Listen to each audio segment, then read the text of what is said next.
Buenos días, bienvenidos a este tiempo devocional Tu Palabra para encontrar el camino. Es 21 de marzo del 2025 y vamos a continuar con la lectura de la Biblia con el segundo libro de Crónicas, capítulos 29 al 31. Segundo de Crónicas 29 al 31.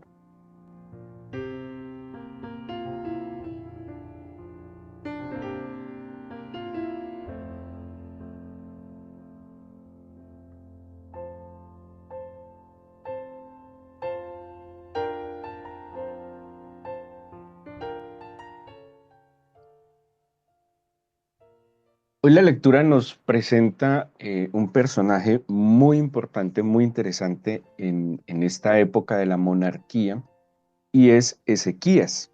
Su nombre quiere decir fortalecido por Dios y es uno de los tres reyes descendientes de David y Salomón que se considera que actuaron de manera buena, verdadera y recta delante del Señor. De hecho, en este escrito de Crónicas, si tiene su Biblia abierta, en el capítulo 31, en 2 Crónicas 31, 20, dice, de esta manera hizo Ezequías en todo Judá y ejecutó lo bueno, recto y verdadero delante del Señor su Dios.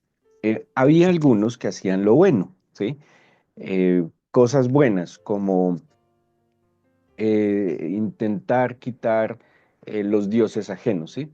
Pero no todos hicieron, además de lo bueno, lo recto y lo verdadero, ¿sí? Estas tres características en las acciones se le reconocen a muy pocos que pudieron actuar de esa manera. Hay cosas muy buenas que uno puede hacer, pero no generalmente o no necesariamente son verdaderas y son rectas, ¿sí? Hay muy buenas intenciones, hay incluso acciones moralmente consideradas como buenas, pero no necesariamente son verdaderas y rectas. Y Ezequías, el cronista, le reconoce de que él ejecutó lo bueno y eso bueno además fue recto y fue verdadero.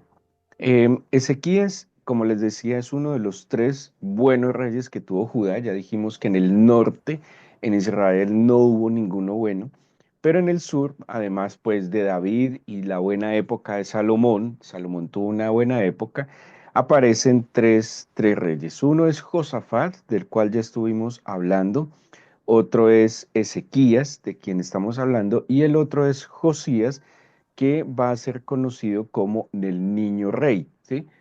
Porque empezó a gobernar siendo un niño y también actuó, digámoslo, co- que su corazón, ¿sí? Se alineó a los planes del corazón del Señor. Ezequías es un rey muy especial, eh, es un rey que hizo cosas muy importantes. Por ejemplo, a él se le atribuyen incluso proverbios, ¿sí? La recopilación de proverbios y también incluso composición de proverbios. Ezequías está mencionado además del libro de los reyes, del libro de las crónicas, está también en el profeta Isaías, porque Isaías fue el profeta, bueno, fue uno de los profetas contemporáneos de Ezequías. Ezequías, por ejemplo, tuvo que soportar el asedio de los asirios. Los asirios fueron el imperio que destruyeron, que invadieron a Israel, el reino del norte, ¿sí? Ezequías, siendo un reino muy pequeño, como era Judá, soportó el asedio de los asirios, no cayó ante los asirios. eh, y a Ezequías también se le atribuye, no sé si algunos han escuchado o los que han tenido la oportunidad de ir a Jerusalén, a Tierra Santa, el túnel de Ezequías. Es un túnel que Ezequías cavó entre la roca debajo, de manera subterránea, tratando de traer un manantial natural que había en la ciudad de David y lo ingresó a la ciudad a través de un túnel subterráneo que mide más o menos unos 500 metros. Imagínense, desde la época de Ezequías existe este túnel que lo que pretendió Ezequías fue cuidar la fuente de agua que tenía lo que en aquel entonces era Jerusalén, ¿sí? Hoy se conoce así como el túnel de Ezequías, y bueno, muchas otras cosas. Es un rey sin duda alguna que sobresale en medio de los demás. Pero ¿por qué sobresale Ezequías? ¿Qué hizo de bueno Ezequías? Y lo primero que vemos en el capítulo 29, si me acompañan en sus Biblias, dice, él empezó a gobernar de 25 años y lo hizo durante 29 años, menciona el nombre de su madre, y como les leí ahora en el capítulo 31-20, dice el versículo 2, hizo lo recto ante los ojos del Señor. Ojo con esto, ¿se acuerdan que yo les he dicho que cuando alguien o la Biblia usa referentes de lo bueno o de lo malo?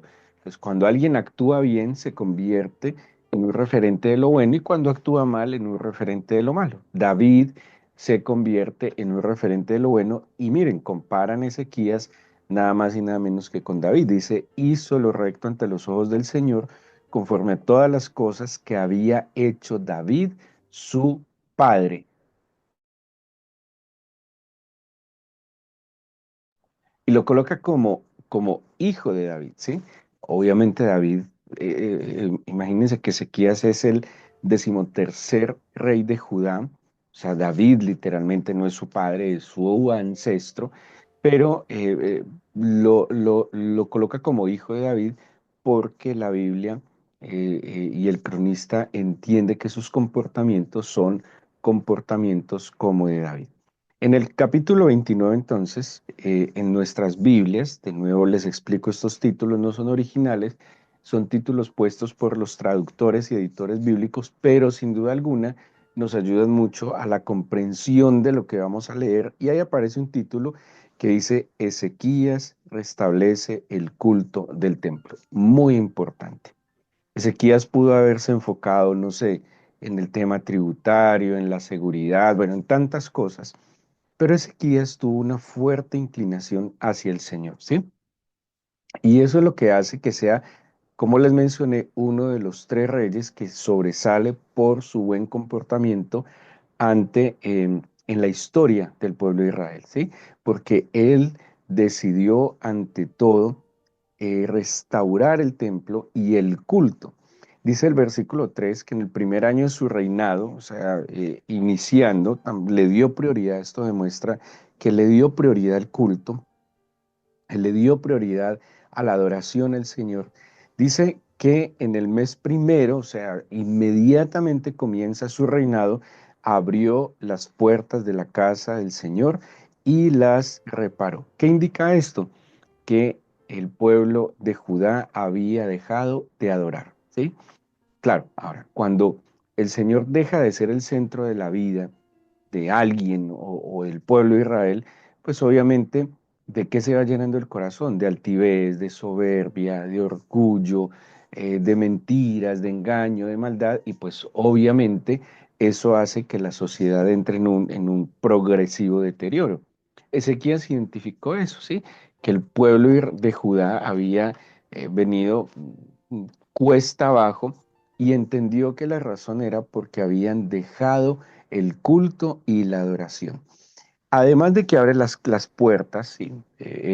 Pues imagínense, estaba en desuso el templo, hizo venir a los sacerdotes y levitas, los reunió en la plaza oriental y les dijo, oídme levitas, santificaos ahora y santificad la casa del Señor, el Dios de vuestros padres, y sacad del santuario la inmundicia, porque nuestros padres se han revelado y han hecho lo malo ante los ojos del Señor nuestro Dios, porque le dejaron y apartaron sus rostros del tabernáculo del Señor y le volvieron las espaldas. Y además cerraron las puertas del pórtico y apagaron las lámparas, no quemaron incienso ni sacrificaron holocausto en el santuario del Dios de Israel. Por tanto, la ira del Señor ha venido sobre Judá y Jerusalén y los ha entregado a turbación, a execración y a escarnio, como veis vosotros con vuestros ojos. Muy sabio Ezequías, siendo muy joven, entendió que lo que estaba viviendo su pueblo era consecuencia que le habían dado la espalda al Señor. Y llama a los sacerdotes. Bueno, Ustedes tienen una misión, ustedes históricamente han tenido una misión. ¿Qué les pasó? O sea, dejaron el culto, dejaron la adoración, dejaron de buscar al Señor y por eso vinieron estas consecuencias, ¿sí? Ahora, mm, yo tengo que tener un interés genuino al entender que lejos del Señor nada soy. Así lo dice Juan 15, que citamos tanto en este devocional. Lejos de mí nada podéis hacer, les dijo el Señor en Juan 15. Y yo sí tengo que tener un interés genuino en buscarle, porque el estar alejado de él, pues va a traer muchas cosas, la oscuridad, el corazón se va a empezar a inclinar a lo malo y obviamente, pues si yo ando de espaldas al Señor, pues no van a venir muy buenas cosas a mi vida. Ezequías entonces entiende que él debía ubicar en el centro, en la mitad, como el interés prioritario al pueblo el culto, ¿sí? Acuérdense que el santuario, el propósito del santuario, como le dijo el Señor a Moisés, era que él quería habitar en medio de su pueblo, ¿sí?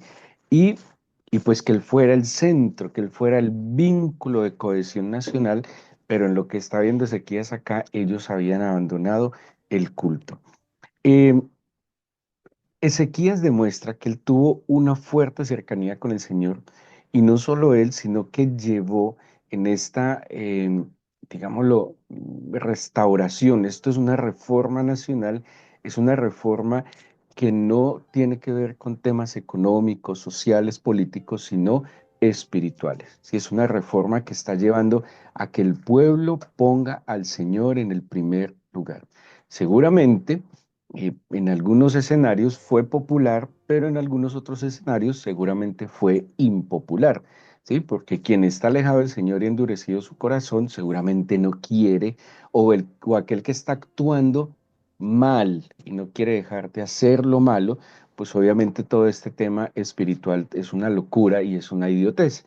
Así que tuvo que llevarse o asumir muchos enemigos, me imagino, pero él tenía claro que su favor, que su bendición, que su bienestar provenía solo del Señor. Pero miren, vamos a leer un versículo que es muy, muy famoso, que es el versículo 11. Seguramente en algún momento usted lo ha leído o escuchado, y dice, eh, el versículo 10, leámoslo desde el 10. Ahora pues yo he determinado hacer pacto con el Señor, el Dios de Israel, para que aparte de nosotros el ardor de su ira. Esto es muy, muy importante. Esto lo vemos en David, cuando David también organiza todo el culto en el templo. Él habla de una intención del corazón, ¿sí? Aquí tuvo una intención del corazón, una determinación. Una determinación es una decisión profunda, basada en una convicción profunda. ¿Y qué dice Ezequías que determinó? Él determinó hacer pacto con el Señor, o sea, él determinó entrar de nuevo en ese pacto de bendición, en ese pacto que hicieron en el Sinaí, que está en el capítulo 19 de Éxodo, que si dierais oído a mi voz, que si guardareis en tu corazón mis mandamientos, que si los pusierais por obra, serás mi pueblo sagrado, mi nación santa, un reino de sacerdotes. Ezequías decide colocarse de nuevo en ese pacto y entiende, pues porque nos hemos apartado del Señor y su ira ha venido como consecuencia del pacto, del pecado. Pero miren el 11, que es un versículo muy, pues digámoslo, famoso y referenciado de muchas personas, dice, hijos míos, no os engañéis ahora, porque el Señor os ha escogido a vosotros para que estéis delante de Él y le sirváis y seáis sus ministros y le queméis incienso. El Señor Jesús, cuando el Evangelio o los evangelistas hablan, cuando el Señor Jesús empieza a reclutar a los discípulos y, y ya establece a los 12, hay un versículo que dice, y los trajo y los llamó así, ¿sí? Esa expresión, y los llamó así, es que más que el llamado que el Señor nos hace a, digamos, a ejecutar una misión, a cumplir una misión, es un llamado que el Señor nos hace a que estemos con Él, ¿sí?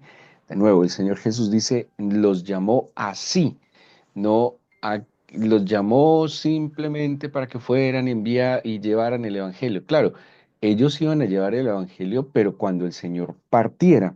Pero mientras el Señor estuvo aquí en medio de ellos, los llamó a que estuvieran con él. En el manual que se conoce como el plan maestro de la evangelización, ¿sí? Que es de un autor eh, chileno, no recuerdo su nombre en este momento. Él explica algo, él establece como unos puntos en su material, en su libro, sobre el doctor Robert Coleman, así se llama el autor del plan maestro de evangelización, el doctor Robert Coleman. Él establece una de las, digamos, de los pasos de este plan maestro de evangelización que el Señor los llamó para que compartieran con él. Y dice en parte de su libro, estar con él era aprender la presencia, ¿sí? La compañía, el ir, entrar, el subir, el bajar, el compartir, ahí estaba la esencia de la vida. No era simplemente sigan unos dogmas, no era simplemente sigan unas instrucciones, sino aprendan en su presencia, ¿sí? Como lo estableció Deuteronomio en cómo sería la educación de los padres a los hijos y cómo era la educación, que estuvieran con ellos, ¿sí? Padres con buenos comportamientos, padres, digámoslo de alguna manera, educados, estos padres en presencia de sus hijos les estarían instruyendo. Por eso dice, estas palabras que yo te repito, que yo te enseño y las repetirás a tus hijos entrando, saliendo, cuando estén en el campo, cuando estén en la ciudad, es la presencia. ¿Y qué está diciendo Ezequías acá? No se engañen, es que el Señor nos escogió ante todo para que estemos delante de Él. Él nos ama. Y si alguien ama a otra persona, ¿qué es lo que más quiere? Estar con ella. Esa es una de las expresiones extrañas que a veces tenemos en el amor, ¿sí? Muchos padres aman a sus hijos, pero no están con ellos. Por amor a sus hijos trabajan de sol a sol. Por amor a sus hijos, no sé, estudian, se van a trabajar tiempo por fuera, pero no están con ellos. No es que yo amo mucho a mis hijos y porque les quiero dar lo mejor, entonces me voy fuera del país a trabajar para que ellos tengan con qué estudiar. Triste, ¿no? Triste porque dejan a sus hijos con las abuelas, con los tíos y se fueron por amor a sus hijos. Esa es una extraña manifestación de amor, porque si yo amo algo, y si yo amo a alguien, pues una manifestación lógica es que quiero estar con esa persona. ¿Sí? No tiene sentido que le ame a la distancia. Amor de lejos, eso no funciona. Por eso el Señor nos ama y lo que más quiere con nosotros es que estemos con Él. Es muy, muy tenaz como nuestra mente se ha confundido y tal vez pretendemos hacer un montón de cosas pensando en agradar al Señor, pero si no estamos con Él, nos estamos engañando. Es lo que le está diciendo. No os engañéis ahora. El Señor los ha escogido a vosotros, o nos ha escogido, pues, para que estemos delante de Él, para que estemos con Él, para que le busquemos. Y pues obviamente una relación no va a tener profundidad y no se va a establecer bien cuando yo busco al otro solo para que me dé, cuando yo busco al otro solo para que me ayude. No, yo estoy con él es para compartir, para escucharlo, para que me escuche, para, pues, cuando hablábamos de bendición, que explicábamos hace unos días lo que era bendición, el verbo barak, esa expresión barak implica inclinarse, ¿sí? Inclinarse. Eh, y, y ese inclinarse, dice, cuando yo me inclino delante del Señor, yo me inclino para adorarlo, o sea, lo estoy bendiciendo, pero el Señor también se inclina a mí para bendecirme. O sea, yo bendigo al Señor y me inclino para adorarlo, pero el Señor me bendice a mí porque se inclina hacia mí para beneficiarme. Ese es como el doble sentido de la bendición, ¿sí? Yo me inclino para adorarte y reconozco tu favor, pero tú también te estás inclinando hacia mí para beneficiarme. Eso implica la relación. Yo te adoro y tú me beneficias. O más bien, yo te adoro porque tú me beneficias. No nos dejemos engañar. Y dice, para que le sirvamos, para que seamos sus ministros y para que le quememos incienso. Todo esto implica estar delante del Señor de manera prioritaria. Bueno, más adelante Ezequías va a hacer algo que también me llamó mucho la atención. Aquí el capítulo 29 va a hablar de todo lo que restaura, pero en el capítulo 30, bueno, hubo dinamismo en el pueblo, hubo diligencia en el pueblo para hacerlo, pero en el capítulo 30 dice que Ezequías envió por todo Israel y Judá y escribió cartas a Efraín y a Manasés para que viniesen a Jerusalén a la casa del Señor para celebrar la Pascua al Señor Dios de Israel. Ve el versículo 5, estoy en el capítulo 30. Dice, y determinaron hacer pregón por todo Israel desde Beersheba hasta Dan, para que viniesen a celebrar la Pascua al Señor Dios de Israel en Jerusalén, porque en mucho tiempo no la habían celebrado al modo que está escrito. Dice el 6, fueron pues correos con cartas de mano de Ezequías y de sus príncipes por todo Israel y Judá, como Ezequías lo había mandado, y decían, hijos de Israel, volveos al Señor el Dios de Abraham, de Isaac y de Jacob, y él se volverá al remanente que ha quedado de la mano de los reyes de Asiria. ¿Saben qué hizo Ezequías? Acuérdense que el reino se había dividido. El reino del norte, Israel, ya había sido tomado y esparcido por los asirios. Ezequías está invitando a ese remanente que quedó en las ciudades a que vengan a celebrar la Pascua. O sea, Isaías está tan lleno del amor del Señor que tuvo en su corazón el involucrar también a aquellos que se habían alejado del Señor, ¿sí? Hizo digámoslo así, creó un gran evento. Y el gran evento era nada más y nada menos que celebrar la Pascua. Y en este la Pascua es lo que para nosotros hoy sería la Semana Santa, que se celebra la liberación de Egipto, el Cordero Pascual, para nosotros es la liberación del pecado en Jesucristo, que es el Cordero de Dios que quitó el pecado del mundo y empezó a convocar a todos los pueblos, a todos, digámoslo, ese remanente que estaba esparcido a que viniera a Jerusalén, ¿sí? Muy noble. Él pudo haberlo hecho seguramente solo con Judá, pero dice que envió cartas y correos a todos las tribus para que viniesen a celebrar la Pascua. Bueno, esto fue apoteósico, dice el versículo 13. Se reunió en Jerusalén mucha gente para celebrar la fiesta solemne de los panes sin levadura en el mes segundo, una vasta reunión. Y levantándose quitaron los altares que había en Jerusalén. Quitaron también todos los altares de incienso y los echaron al torrente del Cedrón. Hizo una gran convocatoria para la adoración. Y como dice la Biblia, efectivamente muchos vinieron a celebrar la Pascua. Aquí dice panes sin levadura porque la fiesta de la Pascua está en la misma semana de la celebración de los panes sin levadura. Y vinieron a adorar al Señor. Bueno, celebrar la Pascua es celebrar la liberación. Celebrar la Pascua es hacer memoria que el pueblo era esclavo y que el Señor de manera prodigiosa los había liberado. Bueno, esto me llamó mucho, mucho la atención. Es el único que lo hizo, ¿sí? Que de nuevo su corazón estaba tan lleno de la bondad, de la misericordia de Dios, que cupieron en su corazón incluso aquellos que en algún momento habían sido enemigos, aquellos que por muchas circunstancias se habían alejado del Señor. Él simplemente puede haber dicho, no, estos ya están perdidos, pero no, los buscó, los invitó a celebrar la Pascua.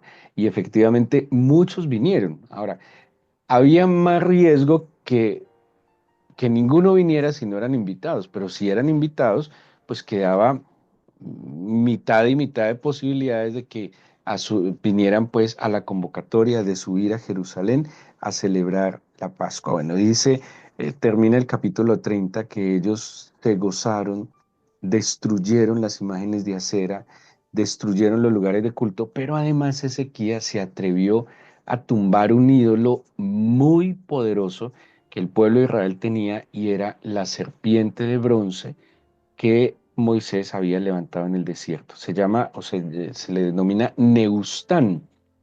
y esto es muy delicado, esto lo menciona también la Biblia, el pueblo de Israel en el tabernáculo, o sea, en el templo, tenía los altares al Señor, pero tenían también esta serpiente de bronce que Moisés había levantado en el desierto. O sea, lo que fue un instrumento para sanidad y bendición, el pueblo de Israel lo terminó volviendo un medio de adoración y de culto, equivocadamente, ¿sí? Esto es muy tenaz y esto demuestra la inclinación que tiene el corazón del hombre de manera equivocada a adorar el instrumento, a adorar digamos, el medio que el Señor usó para sanar y no adorar al Señor, ¿sí? Es como si usted está en una situación económica muy lamentable y consigue un trabajo muy bueno y se vuelve su trabajo su Dios, cuando el trabajo fue simplemente el medio que el Señor le concedió para sacarle una situación apremiante. No sé, es como si usted se sentía muy solo en la vida y el Señor le da una compañía y usted se vuelve ahora idólatra de esa compañía. Es quedarse con la dádiva y no con el dador. Eso le pasó al pueblo de Israel. Creían que su bendición, su sanidad y su salvación era la serpiente de bronce y es paradójico, ¿no? Porque incluso la tenían en el templo. Ezequías se atrevió a destruir esa serpiente de bronce. O sea, les destruyó un ídolo que ellos amaban, pero el pueblo veía tanto, creo yo, ese respaldo del Señor en Ezequías por su decisión, pues que simplemente vieron que no era necesario tener esta serpiente. La vida de Ezequías fue muy, muy buena, tuvo un problema delicado y es que Ezequías debió haber mirado más hacia su futuro. Él se ubicó mucho en su presente y está muy bien, pero fue imprudente y Ezequías cometió una imprudencia. Algunos comentaristas lo juzgan como un tanto de altivez y fue que le abrió las puertas de su casa a los embajadores de Babilonia, mostrándoles sus riquezas, haciéndose deseable para los babilonios y efectivamente más adelante los babilonios conquistarán a Judá, ¿sí? Em, Fue imprudente Ezequías. Ezequías también, de parte del profeta Isaías, el Señor lo manda y le dice que organice su casa, que va a morir. Ezequías le pide al Señor que le dé más días y le concede 15 años más de vida. Bueno, es un hombre muy especial. En lo que nos da la Biblia, ese es como su principal fallo, el haber abierto, el no haber medido las consecuencias de ciertas cosas, el no haber sido más precavido, fue excesivamente confiado y pues esto trajo la desgracia no a él, porque pues él vivió bien, pero sí después de que él parte va a venir ya la absoluta decadencia para el pueblo de Judá. Así que quedémonos con esto, no nos engañemos. El Señor nos ha escogido para que estemos delante de Él y lo demás vendrá por añadidura. Y el Señor nos dará luz, ponerlo. Miren que el mecanismo que usan los reyes buenos es muy importante. Quitar otros dioses, quitar de nuestro corazón cualquier otra fuente que consideremos Dios, darle el primer lugar al Señor y buscarlo de todo corazón. Lo demás vendrá por añadidura. Así lo dice el Evangelio. Buscad primeramente el reino de Dios y su justicia, y todas estas cosas os serán añadidas. Hoy te damos gracias terminando esta semana, mi Señor, porque no nos faltaste. Agradézcale al Señor por los alimentos, por el techo, el abrigo, su trabajo, sus labores, por la salud si la tuvo esta semana. Démosle gracias al Señor por el amor que nos brinda a través de las personas que nos acompañan. Démosle gracias al Señor por su presencia a través de su Espíritu, porque es tu presencia, Señor, lo que nosotros necesitamos día a día. Te encomendamos este fin de semana, Señor. Te pedimos que nos permitas congregarnos como iglesia. Te pedimos que así como Ezequías convocó al pueblo a que subiera a Jerusalén, nosotros, Señor, subamos al templo a adorarte, a bendecirte, a alabarte, a consagrar nuestras vidas a ti. Bendícenos, Señor, y sigue derramando tu gracia, bondad y misericordia sobre nosotros. Te lo pedimos, Padre eterno, En el nombre de Jesús. Amén.